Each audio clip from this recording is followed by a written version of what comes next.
So today's video is all about cases, whether it is a top case like this one or whether it is side cases. And the subject is the maintenance of the case, how to maintain the case components or replace them. There are kits from Givi, replacement kit parts that you can buy and you can replace them because they wear out with time and with use. But there are also other scenarios that you might want to maintain or fix your case or replace some parts. For instance, it might be the case that someone tries to break inside your cases, so they ruin the lock, they damage the lock and you want to replace it.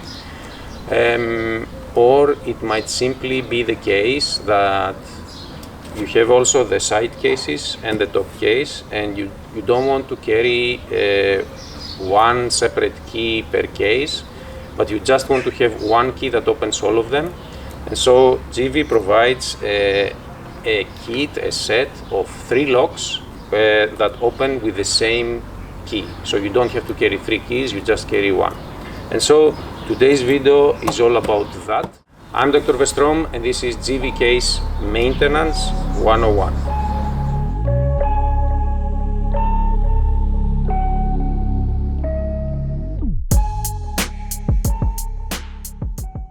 To remove the mechanism, there are usually screws from the inside of the case.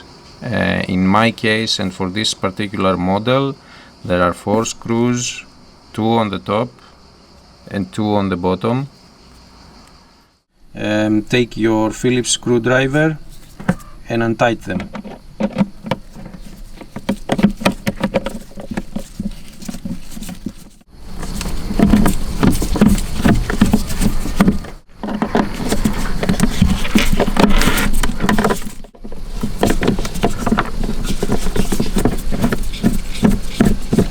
Once you remove the 4 screws and the rubber on top, this one, it's a matter of lifting a bit the case and sliding out the mechanism. Leave it inside the case and then carefully remove the button case. This button disengages the case and frees it from the top rack. And there will be a spring here, so be careful not to lose it. Better leave it inside the case as well.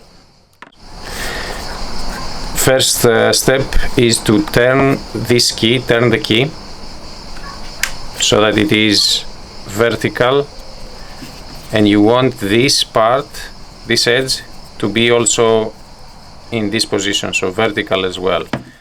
Then you remove this nut, but 2 things which are very important. One is to put pressure from this side, from the key, vertically. The other one is to put pressure here in the plastic. So pressure here and pressure from the other side. You remove the nut carefully, leave it somewhere where you will not lose it. Remove the washer again carefully, and then we're going to remove this plastic part, but there is a spring and there's a ball bearing there and you don't want to lose it. The best way is to do this inside the case so that you don't lose the ball bearing and the spring. There's another spring inside. I'm still putting pressure or force so that it doesn't go out. You lift carefully the plastic. That's the plastic. Remember, the position was like this.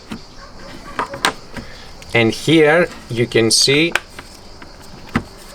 the ball bearing, or the little small ball,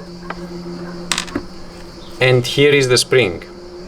Now what you want to do is remove the spring, and now it's just a matter of removing the lock,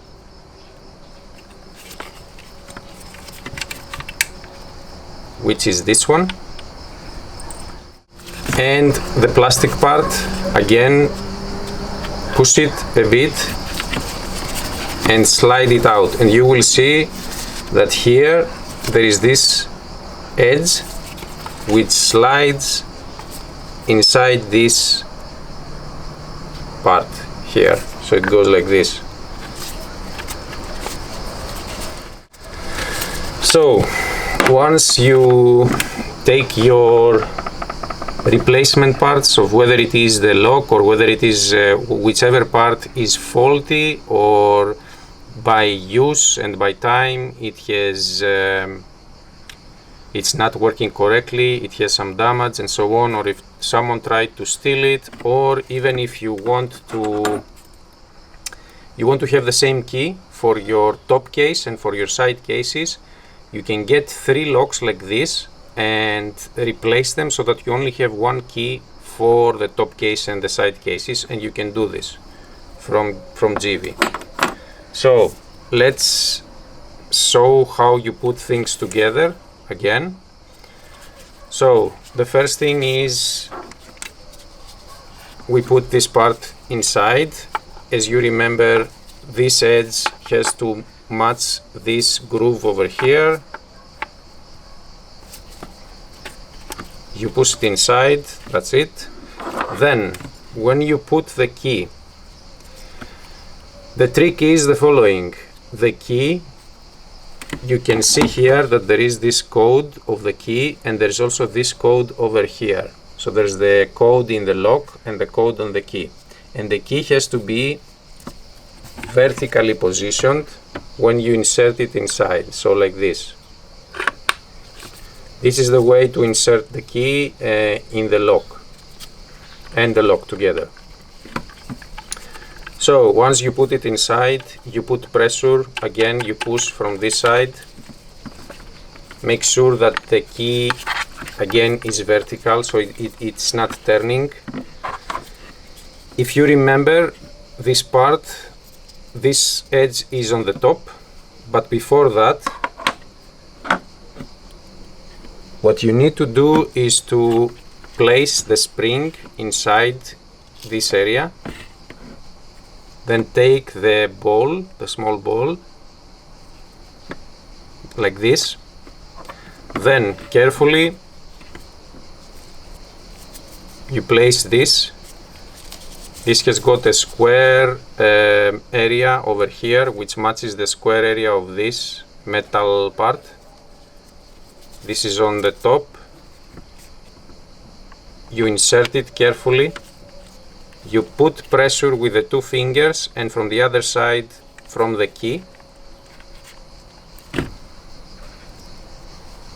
Then the next part is this metal safety washer or whatever you want to call it,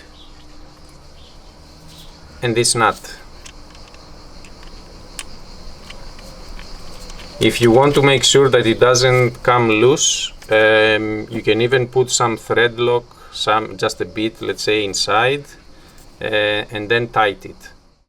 So as I mentioned, you can go ahead and put some thread lock here in this part if you feel it's better for you.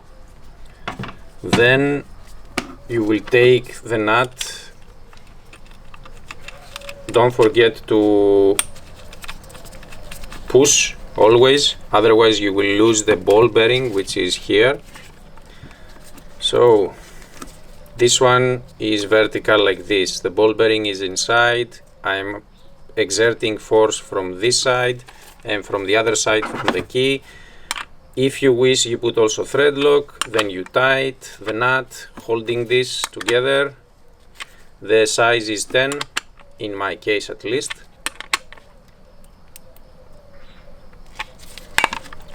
Once you tighten, test with the key and see if the mechanism works like this. You see, I turn the key and it works like this. What happens is when you turn the key to the right and you put a bit more force, this part opens so that you press, and you can open the case like this. Okay, so this part is done. So now we will put it back together. Don't forget that besides this, we have finished with this part. we also have the button, and as you remember, there's a spring, and the big part of the spring is on the outer side, so, and don't lose it, of course. So let's put it in place. Insert the button with the spring like this, then the whole mechanism, and insert the edge of the button inside the mechanism. And then you push, and you see it matches correctly. So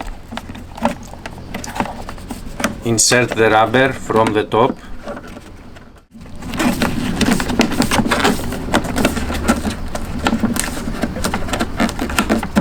Like so. And then by pushing, if you remember, there are 4 screws that we will put them back in place. So I'm pushing from the outer side. A good tip is to start with the bottom screws.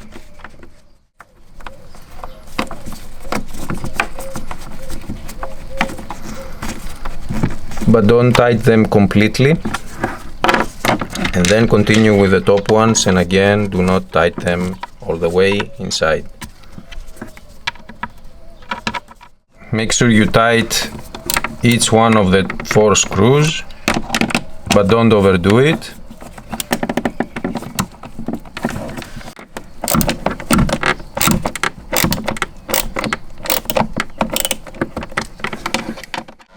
So to demonstrate that it works, you close the case, you close the handle, you turn the key, you remove the key, you go away, you come back, you put the key, you insert it inside, turn it to the right, a bit more, it releases the handle, you press the button, it releases the case and it opens. And for the button that holds it to the top rack, for the case, you can see that you can now press it to release it, but I will demonstrate it also on the bike. So just to demonstrate how it works on the bike, you turn the key to the right just a bit more to release the handle, then you press the button, the case opens, you close the case. If you want to release the case, you just press the red button and you lift and you take out. If you want to put it in place, you just push, you hear the click sound, you close the handle, you turn the key to the left, you remove the key, and the case is locked and you can go away. As always, thanks for watching. Feel free to ask your questions in the comments section down below. And of course, as always, I really wish you to enjoy your bike and ride safe. And I would like to ask you, or to mention one last thing, and ask you to subscribe so as to support this effort. Thanks for watching.